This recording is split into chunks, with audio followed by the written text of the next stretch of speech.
get started. So, in your opinion, I'm going to delve right in because I feel like the main topic with allies is around the how. So why is it crucial for men to actively champion gender diversity in sports leadership rather than leaving it solely to the women? And what motivated each of you to take an active role in driving gender equality in sports? I'm going to start with you first. I was hoping You're the boss. You're the boss goes first. Right. Microphone and second microphone.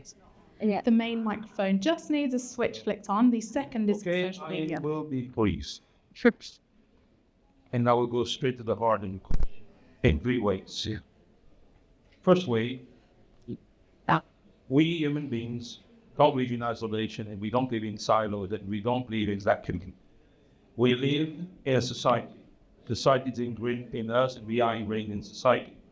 Ortega y Gasset, which was a very famous and impactful philosopher who lived in Spain during troubled times, in between a monarchy, a dictatorship, and a democracy, he said once, "I am who I am and my circumstances," which means that our circumstances have influenced us all. So if I want to see a sport, a field of work, a field of activity, a field of dreams, in which I feel proud and I feel honored to be part of, I need to make whatever I can to enhance the way it's governed, enhance the way it is, and it operates, to enhance the way it is perceived. And that is my commitment. But that is not just who I am. I am who I am because I was born in 1969 in the middle of the Atlantic Ocean, in an island surrounded by sea, in a right-wing fascist hardcore dictatorship where there was no freedom of expression, freedom of assembly, freedom of union, you name it. So it is my business to do something to change things that I am not supportable. And when it was, when I was like a teenager, when I established myself professionally, or now at the helm of Seagate, I will not rest until I have done the utmost to at least leave things in a better way than I found it. The fact that we are all here, the fact that we have established this global coalition and announced today the inception of Seagate Asia is in itself an evidence that if you believe in it, if you are able to do something about it, you will succeed. So in few words, this is what I would like to say, and paying tribute to all those who are trailblazing, to all those who are walking the walk with Seagate or siding with Seagate, because we need role models, we need organizations that lead by example, and we need champions. And champions is what I have seen throughout the day, whether it is on climbing mountains or water polo or esports, whatever. It is the determination of doing something about it that defines us ultimately who we are and what we're capable of. And what a way to open this discussion. And you clearly have a very strong bias to action, but we're going to delve into a lot more around that a little bit later into the conversation. How about you, Manu? You've had a career that spanned lots of different, industries in a way, and now you find yourself at Modon very supportive of sport. Can you tell us a little bit? Sure. Thank you for having me here, Mary. I think a big time and all of applause goes to you creating this platform where we can contribute. So I think it needs a round of applause from everybody, and it's a big work which organization like SEDA is doing. Me personally, my mother was an Olympian, and I'm talking about 1975, 18. And that too from a country like India and from a very, very orthodox family. So as a first and witness of the challenges we go through, I was looking for a platform where we can support, we can be part of the journey, which doesn't need any help, because I think female are much stronger than me. That's a given. It's all about wherever we are, whatever we can do to support that journey. Now, that can be as a son, that can be as a father, that can be as a manager or a C-suite leader. we need to find ways that how we can support such agendas, such initiatives. It's on us, not for anybody else. As a matter of fact, I would like to see a change in the way we operate, the way SIGA is functioning as well. Now, this year we are seeing this room is full of females. No, that needs to turn around. It should be full of only males, because they need to do the change, because you guys are already doing it. We need to come on the train and deliver that thing. So I think it's really important that we, my colleagues, everybody is here, present and support. Just not sit in the cabins, give excuses, be here, deliver that. That is the most important thing.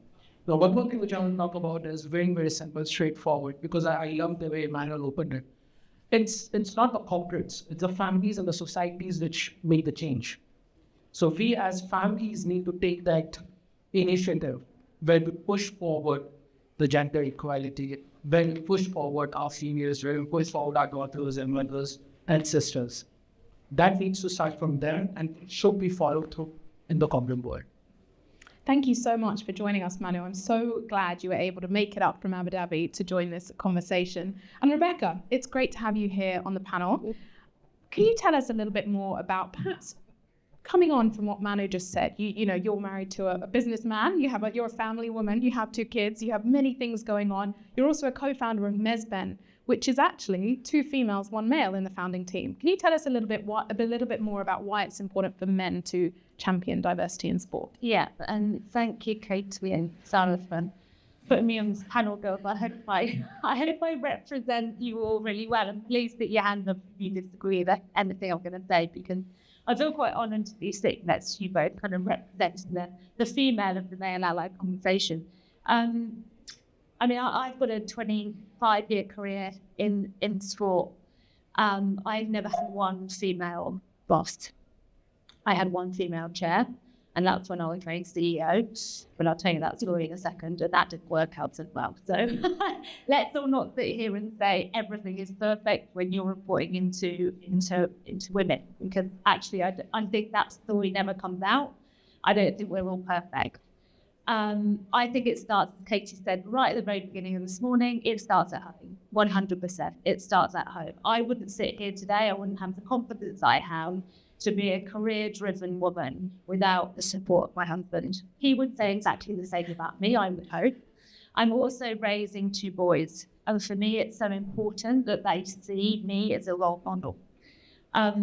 We joke a lot, we're a pretty fun house, and my husband will say some quite cutting is probably maybe the wrong way of putting it, but he says some things around the dinner table, just joking, that I'm like, do not say that in front of the boys, because even though I know you're joking, it's kind of setting a precedent of what they think and how they grow up. So there's little things that I kind of encourage him. He thinks it's okay to mock or to say something about a woman in business. It's not okay, because I don't want them to think that that's okay. So but one thing is, it definitely starts at home. I started off working in the world of football. I was the first senior woman to walk into a Premier League football club in 2005 at Fulham Football Club. It was the CEO was a male and the whole board of directors were men. And honestly, the boys used to walk in with their hands down their pants, slopping around in their sliders. And I was like, oh my God, what have I walked into? This is a crazy environment. We actually had a big change in management, and Alistair McIntosh came from Man City to Fulham in 2007. He, number one, is a male ally. He changed the culture of that football club. And I would not be sitting here today if it wasn't for somebody like an Alistair McIntosh and a Darren Preston, who was the CEO of that club. They had an open door policy. We were a very, very open club. It's very supportive of nurturing and growing female talent. Put us on management training courses, etc.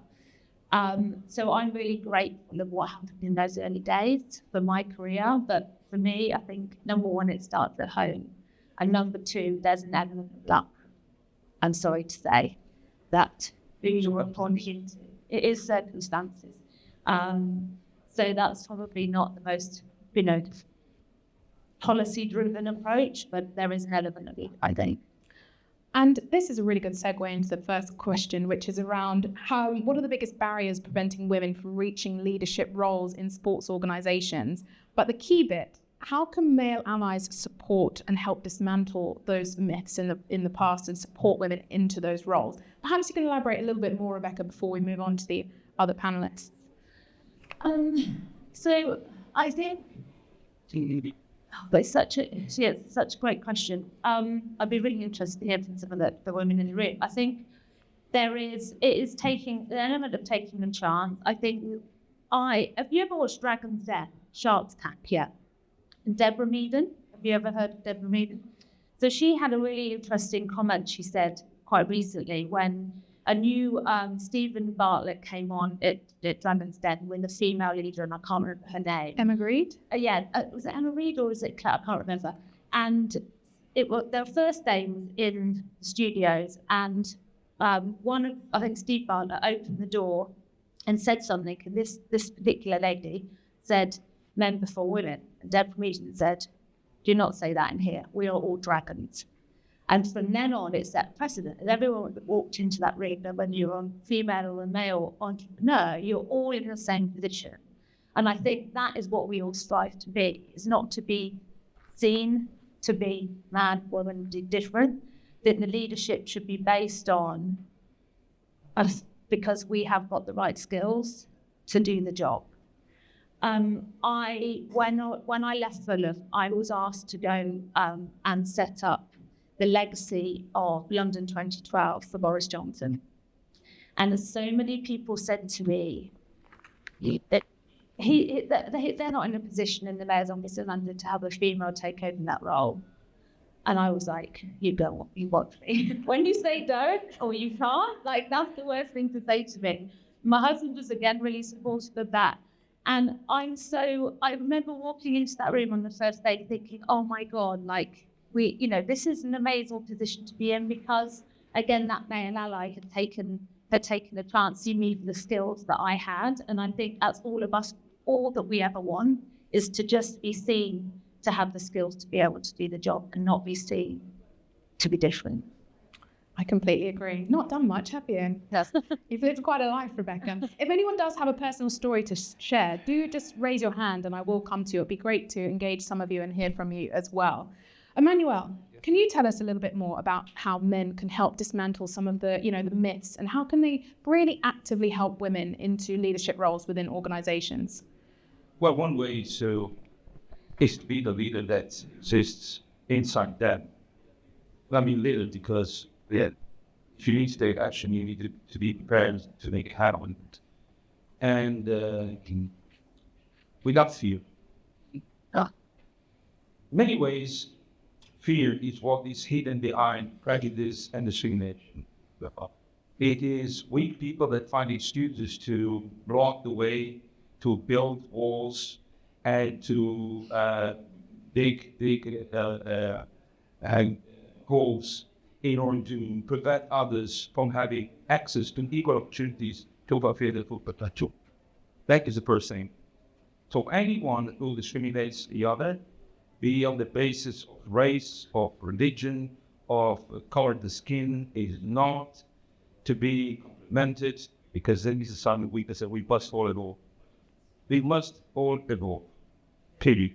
Secondly, many people ask me why do I do what I do. Why? I left retirement, which was my pre-plan at 45, because I could not be neutral. And I decided not to be neutral. I decided to pick sides. And my fight was against a sport who I was watching to go down the drain and being tainted by the worst practices, by threats of global dimension, increasingly complex and increasing sophistication that were affecting the credibility of a sport in the field that I love. And I could not stand still. I could not turn my back against that. And I decided to take action. Pretty much like I've done all my life when I left the island. That's why who we are and the circumstances that have shaped us have an importance, tremendous importance. Single woman embodies that spirit of non-conformity, that spirit that makes no concessions, that does not rest until we, in a constructive, positive, and forward-thinking way, we evolve, we change, we inspire. And it has been amazing to see not only men who are in leading positions, also ensuring that there is a culture of respect and equal opportunities within the organization, but are also at the forefront of this global movement, which we see today here. It's only natural. If you see the evolution of women's sport, that is just another sign of how things are evolved. And I have written here, to one sentence and one word that push me to go beyond it, to transcend me every day. One is why not? The sentence is why not? Why not me?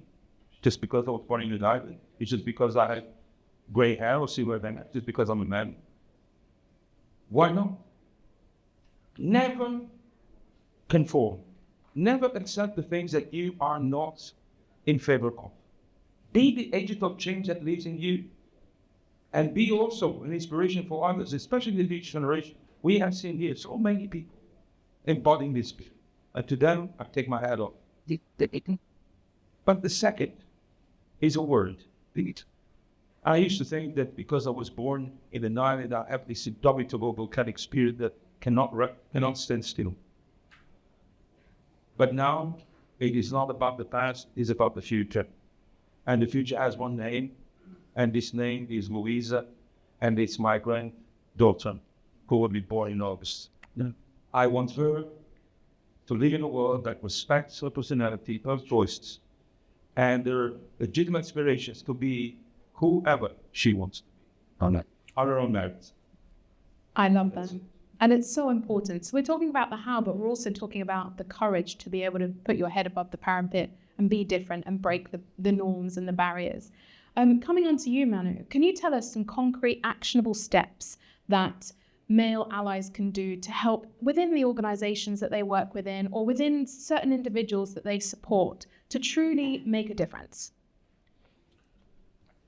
I would like to answer the question you asked before, the greatest barriers. The answer is, I think it's one word, that's us. We are the barriers. Why? Because most of the times we are ignorant of the fact that what needs to be done, how it needs to be done. And why I say that we become ignorant, because there are so many examples. And I would like to cite a very straightforward example that I think we should learn from that is the ruler of Dubai is Sheikh Mohammed, Vice President Prime Minister from the He has made a mandate that you need to have a certain number of females in ministry. Forget about board, forget about the schools. Like the people who are running the country, you need to have certain gender equality. That is an example. Now, maybe he can do it in this capacity. We need to do the same in our capacities. We need to find the ways. As long as when we are hiring, we need to look at when we get the brief to HR or to the hiring team. We need to talk about that. We need to be specific that, okay, there are 4 positions, 2 I want females to go and find those. Might take time, might not take time, I don't know. But we need to take a decision. We need to take that step forward. Now that's in the corporate, and that's fine. But I think all of you in staying in the room, your mothers or your sisters, what you need to work, or I think all of us as a society member need to work is that we take care of the thought processes of our sons. I think what my fellow panelists highlighted, that's the key. And generally, we allow that to happen. And it needs to stop. This way it goes. Because the kids, they don't understand that what the reality and what is the joke. So you need to get that respect. We need to be clear about it, that how it needs to, this problem that all of us are facing needs to be eliminated. And that needs to start again from home. there will be a paradigm shift if we continue to do what we're doing the right way in the next 10 to 15 years. Can I just Adolescence Netflix? Sorry. Adolescence Netflix? It's a hot topic at the Oh moment. yeah, it is. Yeah, and I'm actually boys and spines. Look, just on your point, kind of bringing it back to home, and I think I don't really know whether I'm going to explain this very eloquently, but I'll try. Starting out as a woman in Korea, in any industry, whether it's sport or not, I mean, sport obviously it's a bit more male dominated. That is changing. The data shifting. You know, there isn't many things that are holding back. I said yes to everything, and then you know, we decided to get married, have a family, career trajectory is going up. I'm getting into middle management. Obviously, I was actually a CEO under the age of 40, which is pretty kind of unique in the world of sport. But I really struggled with the transition of coming from a career-driven woman to a wife to a mother. And I think this conversation is coming up a lot more and more. That transition is hard. No one teaches you that. So I'm looking at my peers in my business, the managers, to say, hang on, I need a bit of help here. Like, I can't stay at work till 8 o'clock at night now. I can't go to that match on Saturday. Actually, when my kids were younger, I found it quite a bit easier. Now they're a little bit older and they need my emotional kind of support. They need the homework doing. They need all of that. I wanted to give up work. About 2.5 years ago, I was head of development for L'Oreal Sport for Good. I was traveling India to the Pacific. I was on a plane every 2 or 3 weeks. And I just thought, oh my God, I don't know whether I can do this anymore. And I'm putting myself a bit in one position because I never really talked about the story. And I was like, I can't do this. I'm ready to be a stay-at-home mum.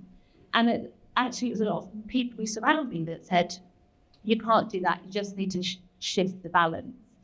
And hopefully I'm finding that balance more. But I think that's why we're maybe seeing such a dip in that leadership element, is because my story is not maybe unique. And I think we need to talk about that in a more driven and bit more, to say actually there is a challenge here going from middle management to leadership position. The skills are there, but actually we just need a little bit of support in adapting how that work is done. I don't know whether that's... Yeah, exactly. And I think that comes on to another actionable how around male allies really recognizing when someone is going through those transitions, perhaps becoming a mum for the first time, being a bit more lenient on their schedule, supporting them in those ways. Did you have something to add there, Manu? There's a quick story. It's a real incident. Around a year back, in my role at the Future Foundation, which is the future, I was hosting partnerships. It was one of the most rationalized thing which I was supposed to do in my role. And there were 12 keynote speakers which were shortlisted. And out of the 12, 10 were male and 3 females.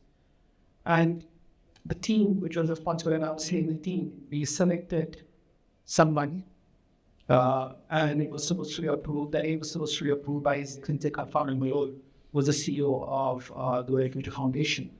When the name was tabled, he said, I want to see the list. When he saw the list, within 2 seconds, he selected just his one. And that's what I'm talking about. That's the change which needs to be made. And I think, and in that, now what I'm talking about is that's when I learned a lesson that that's my role. Why he need to do that? I should have done that. And as leaders, I think that's where we have to start making the change and start making the difference. We all have decision powers, but do we exercise that? That's what needs to be done. I think it's a really, really key message. And obviously moving forward, so for me, for example, I operate across paddle and motorsport, and you might be surprised to hear it's been a lot easier to operate in motorsport. Paddle is a new sport and it's significantly male dominated. Despite having 40% of women playing the sport, there's about 1% of women operating as leaders, as co-founders, and there's so many businesses launching with 2 or 3 male co-founders. So I feel like this discussion is so important when we're moving forward into new sports. And I want to take this into one last question for you, Emmanuel, about what we can learn from other industries and bring it into sport and make a difference for the future. That's a very important question. Unfortunately, I don't have the answer. Why do I not have the answer? Because wherever you turn our face to, whether it is global finance, politics, as a government, we see populism. We see in many occasions 1, 2, 3 capitalism women, like the word symbol that tries to portray that we are modern, we embrace good governance, and we embrace diversity, inclusiveness, and equal opportunities. So, is anyone happy in this world? I look to my government, I look to my country, and I look to every sports federation. How many federations are chaired by a woman? In my country, 2, perhaps 1. We have here a president of federation. So she is really, really extraordinary. Are we happy with this? No, we cannot be happy with this because we cannot advocate for a sport that is compatible with a mentality in 2025 if this sector is still governed and operated as it were in the 19th century. And yes, we can say very pragmatically, with very cold blood, that Emmanuel, don't worry, it will come. Because that's what I heard all my lives. Don't worry, it will come. It's not your business. It's not the time. We have to wait until the commercial success of sport fuels, drives, and instigates governance change. Why do we have to be reactive when we should be proactive? What's wrong with it? It's not, good governance and gender equity, not just on the pitch, on the field, on the courts, on the tracks. It's not just convenient. It is an absolute necessity. And above all, it is the right thing. It is the right thing. So we must walk the walk.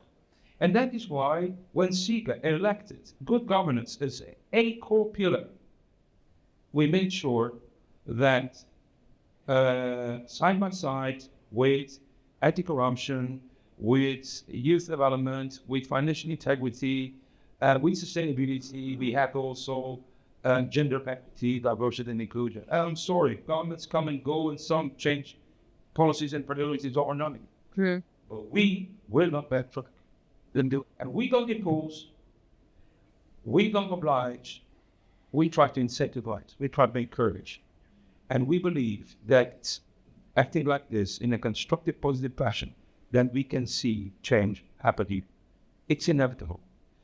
But I would like to say the following, to put a bit of reality in what we're talking about, then why we do what we do. And we wanted to have a next way of what the reality was, to demonstrate that it's not just a wishful thinking and it's a noble cause. It is a priority. Out of the 32 international recognized federations, in 2020 we had 17.8% of women, not as chairs, not as presidents, but within the executive committee, as members of the executive, 17.8%. Why this matters?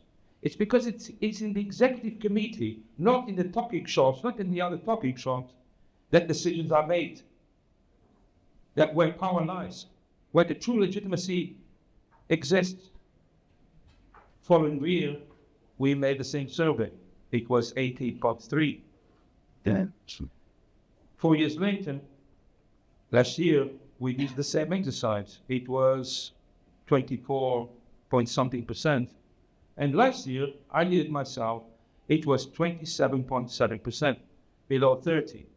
And you had international federations, recipients and custodians of public interests and the values that shape our civilization, with 1 woman, 2 women. I ask, is because they have less money, less capacity?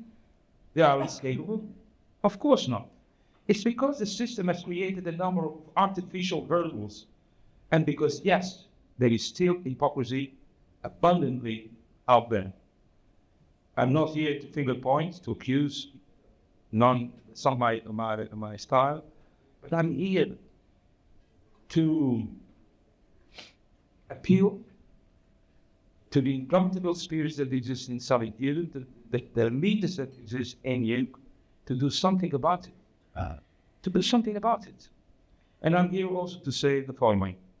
When you mentioned your personal experience, and I couldn't help. I couldn't help pay tribute, publicly tributes, to a few people who have molded me, shaped me, and influenced me. I am a quite relaxed person.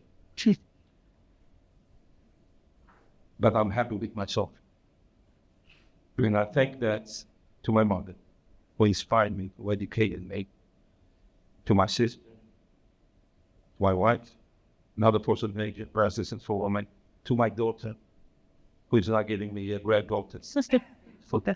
So the future is feminine, and I think we have good reasons to be optimistic because we are doing a great job. All of you are doing a great job.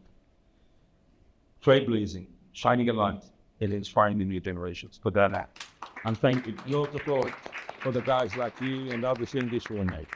And what a way to end. I just want to do one last thing. So in less than a sentence, can you tell us one actionable thing that everyone in the room can do? And perhaps, Becky, you can do it from a female perspective to really move the needle and accelerate action. Manu. On these actions, the corporate world made KPIs. It needs to be a review system, a KPI system, very simple. However, again, I know that I'm a big person. Again, it's not the corporate world. It's on me. We need to look at how we are speaking to our kids, how we are nurturing them, especially the sons, because that's where, because they gonna be the real allies of this change. And Becky, how about you? How do we empower the men around us? Because we do need both. Yeah, we do need more male allies in these rooms, 100%. I think just quick you can clean up an answer. I'll probably in about an hour's time need to why didn't I say something else? But I'm going to say confidence. I think as we have got to walk in the room, stand proud and be like, we deserve to be here. We have the skills, we have the experience, we can do this. I think we often will be the one that's slightly more humble or shyer. And I think that's great in so many rooms, but walk in with confidence and be proud of all the skills and experiences that you have, because you will bring something so different to a room full of men. And I think having equal rooms is just as important. I love that. Emmanuel, close us out. In 5 seconds. Yeah. The best I can do is use all my strength and power and indomitable spirit, roll up my sleeves, work hard, so that we can move from why not to so what. That's what her son had when she talked about this. Because it should be normal and it can be done. And together, all the global mentees mentees in this room, with our members like MasterCard, like Acuputs also, that coming from London, with Coca-Cola, who sponsor this, everyone shares the cause. I think it is our swing. Thank you so much. Please all put your hands together for Rebecca, Emmanuel, and Manu. And what a conversation. I hope you all enjoyed that and really took some key learnings away from that.